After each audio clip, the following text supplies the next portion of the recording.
ফের নোটিশ পাঠিয়ে বেলঘরিয়া থানায় ডেকে পাঠানো হলো পৃথ্বীরাজ মুখোপাধ্যায়কে। এই সেই পৃথ্বীরাজ, রামপুরহাটের শুভম মণ্ডলের পর যাকে টার্গেট করেছে রাজ্য পুলিশ। পুলিশের দাবি, এরাই আরিয়াদহের গোয়ালা জয়ন্তের জায়েন্ট বা দৈত্য হয়ে ওঠার কীর্তি সামনে আনে। সামাজিক মাধ্যমে পোস্ট করে 2021 সালের ওই নির্মম ভিডিও।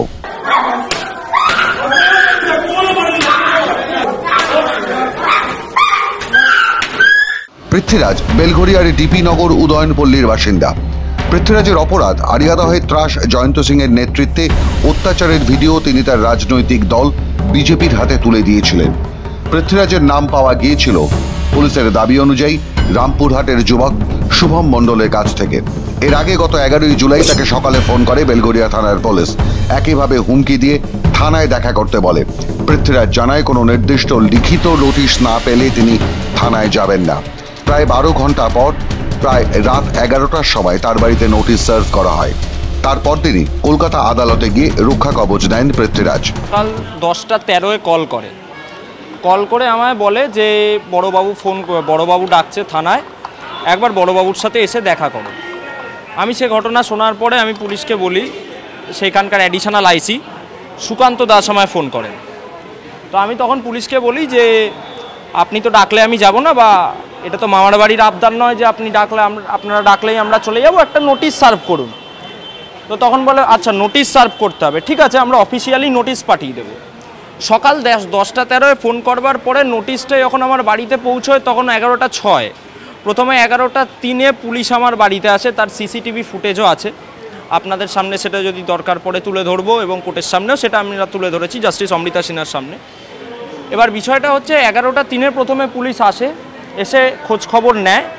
তারপরে 11:06 নোটিশটা আমাদের ইস্যু করা হয়, এবং তারপর থেকে পুলিশ ট্র্যাকিং শুরু করে এবং বলে আজকে সকাল 11টার মধ্যে থানায় পৌঁছে পুলিশের তদন্তের মুখোমুখি হতে হবে। তাদের একটা ইচ্ছা ছিল কীভাবে যে করেই হোক যাদের থেকে এই সোর্স, যাদের থেকে এই ভিডিও বেরিয়ে আসছে তাদের অ্যারেস্ট করতে হবে। আমার অপরাধটা হচ্ছে একটাই, যে আমি এই ভিডিওটা কেন ভারতীয় জনতা পার্টিকে দিয়েছি। এই অপরাধটার জন্যই পুলিশ আমায় ডেকে পাঠায়, এটা পরিষ্কার হয়ে যাচ্ছে। এবং পুলিশ খালি আমায় ডেকে পাঠায় নয়, পুলিশ কালকে বাড়িতে গিয়ে আমার মা এবং বাবার সাথে চূড়ান্ত হ্যারাসমেন্ট করে। কলকাতা আদালত পৃথ্বীরাজকে রক্ষা কবচ দেওয়ার পাশাপাশি এও জানিয়েছে পৃথ্বীরাজকে তদন্তে সহায়তা করতে হবে। ভর্ৎসনা করা হয়েছে পুলিশের এই অতি সক্রিয়তাকে। প্রথম দিন পৃথ্বীরাজকে যে নোটিশ পাঠানো হয়েছিল সেই নোটিশে পেনের কালি দিয়ে তারিখ বদল করে ফের পাঠানো হয় পৃথ্বীরাজকে। নোটিশের একদম ওপরে দেখুন কোন কোন ধারায় অভিযোগ আনা হয়েছে 19 বছরের এই ছাত্রটির বিরুদ্ধে। কে এনেছে? রাজ্যের পুলিশ, বেলঘরিয়া থানা। ছেলেটির অপরাধ কি? এক ব্যক্তিকে নৃশংসভাবে মারার ভাইরাল ভিডিও সার্কুলেট করেছিল এই ছেলেটি। কোথায় এই ঘটনা ঘটেছে, কে ঘটিয়েছে? ঘটনা ঘটেছে আরিয়াদহে। 2016 সাল থেকে এই কামারহাটি অঞ্চলের পরিচিত রাউডি হিসেবে 5 বার গ্রেফতার হওয়া আরিয়াদহের জয়ন্ত সিং এর ক্লাব তালতলা স্পোর্টিংয়ে। এই রাউডি শব্দটি ব্যবহার করেছে খোদ রাজ্যের সরকার। সাংবাদিকদের জানিয়েছেন মুখ্যমন্ত্রীর মুখ্য উপদেষ্টা Alapan Bandyopadhyay. According to police, he is a known rowdy, বারংবার গ্রেফতার হয়েছেন পুনঃ বিভিন্ন কেসে। প্রশ্ন হলো তাহলে কি করে ওই ছাত্রের বিরুদ্ধে? ভারতীয় দণ্ডবিধির 341 ধারা, যে ধারায় বলা হচ্ছে ব্যক্তির স্বাধীনতাকে হস্তক্ষেপ করা, যার ফলে সমাজে ন্যায় বিচারের ধারণা ক্ষতিগ্রস্ত হওয়া। কি করে 354 ধারা, যেখানে বলা হচ্ছে মহিলাদের মর্যাদা এবং শালীনতাকে নষ্ট করার অভিপ্রায় একজন মহিলার বিরুদ্ধে আক্রমণ বা অপরাধমূলক বল প্রয়োগ করা। তার মানে কি স্বীকার করা হচ্ছে ওই আক্রান্ত ব্যক্তি মহিলা ছিলেন? কিন্তু ব্যারাকপুর কমিশনারেট বা রাজ্যের মুখ্য উপদেষ্টা কিন্তু অন্য কথা বলছেন। নিগৃহীত ব্যক্তি বলে যার ছবি ইত্যাদি সম্প্রচারিত হচ্ছে তিনি পুরুষ। অথবা 326 ধারা, যেখানে বলা হচ্ছে স্বেচ্ছায় বিপজ্জনক অস্ত্র বা উপায় দ্বারা গুরুতর আঘাত করা।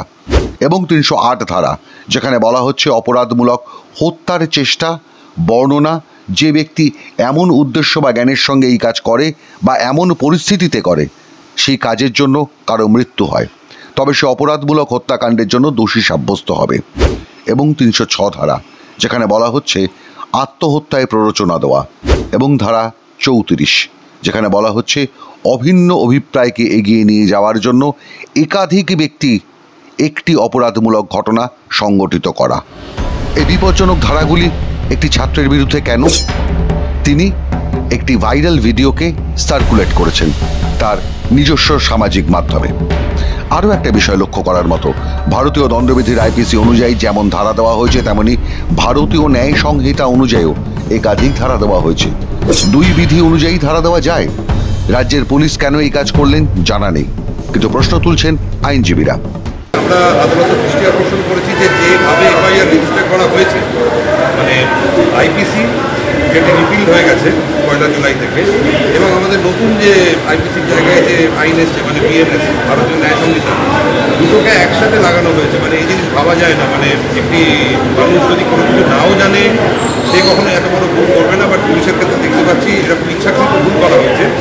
তার কারণ হচ্ছে যে যারা দুষ্কৃতী, যারা এই নৃশংস কাজ ঘটিয়েছে, তাদেরকে ইচ্ছা করেই যাতে তারা মানে সহজেই তারা একটা নিষ্কৃতি পায়, তাই জন্য এরকম একটি ভুল এফআইআর বা কমপ্লিটলি যেখানে মানে প্রসিডিউরাল রং আছে আর কি, সেরকম একটি এফআইআর ডেলিভারিটলি পুলিশ করতে হয় বলে করেছে।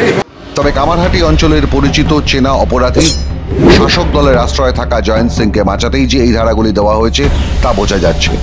নইলে যিনি অপরাধকে সামনে আনলেন তাকে বাড়ি বই হুমকি, থানায় ডেকে জিজ্ঞাসাবাদের নামে হুমকি কেন দেওয়া হবে?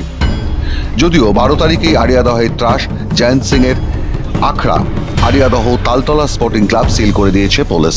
এই ক্লাবের ভিতরে বসেই যাবতীয় কুকীর্তি পরিচালনা করা হতো বলে অভিযোগ।